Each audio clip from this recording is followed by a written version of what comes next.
Abantu 48 be beesowolayo okweyagaliza entebe ennene ey'obukulembeze bw'eggwanga nga mu kulonda kwa bonna 2016 mu kiseera akakiiko k'ebyokulonda bwe katandikira enteekateeka eno nga 17 omwezi ogwa Augusito.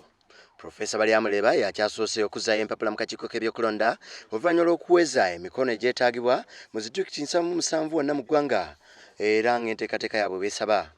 Bwera rectifyinga error mu system yabwe ngenda kusasula miliyoni ezo 8 zebatugamba sasule but mu system myara harimu 800 so zinza kusasula 800 yete nsimbi tugenda kusasula miliyoni 8 ate nekirara ndina qualifications zibagara nga kubera nominating nga presidential candidate batugamba tubirenga tulina A level ate nze ndina A level ndina ne bachelor's degree ndina masters ndina PhD ndina diplomas nebirara bingi ekyo nkirina.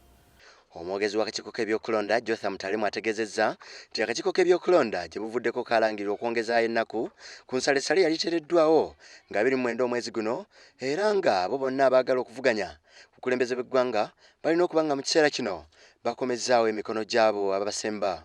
Komishoni neetuula n'ekiraba negamba kale katulabe budde ki bwe tusobola bongeramu nebongera ennaku 8 kati awo kitegeeza nti bw'oba oliredde osobola kuleeta leero obencha naye 29 guno mwezi lwe tukomako obanga tozirese awo kibeera kibi.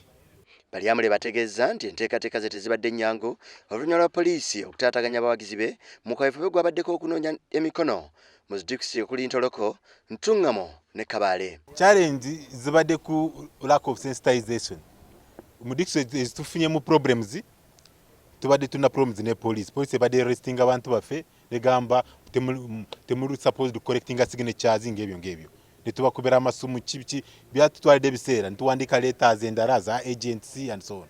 Ekyo tubaddeyo problem endala oba challenge ebadde ku national identity card.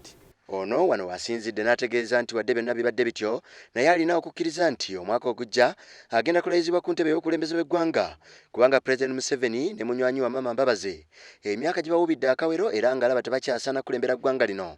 Kino kye kiseera omusaayi omuto gujje nate gukwate enkasi y'okuddukanya eggwanga. Balyamuleba akinogaanyiza nti President Museveni bw'anaamwangula tajja kumusindikiriza na lutinga kikere wabula wakumukkiriza okugendererwa kitulo okuwummula obulungi n'okumuwa omulimu gw'okukiikirira kono okutuula ku kakiiko ak'abakadde. Nkubira omulanga president n'aba supporters be mu NRM bamulitayaringe ate no tulutaya himu batekwa kumpa karuru nze nje kumrespecting nga former head of state omusajja wa fire tiring nje kumuteeka ku Elders Council nga chairman wa president wa Elders Council aberenga atuwe birowoozo.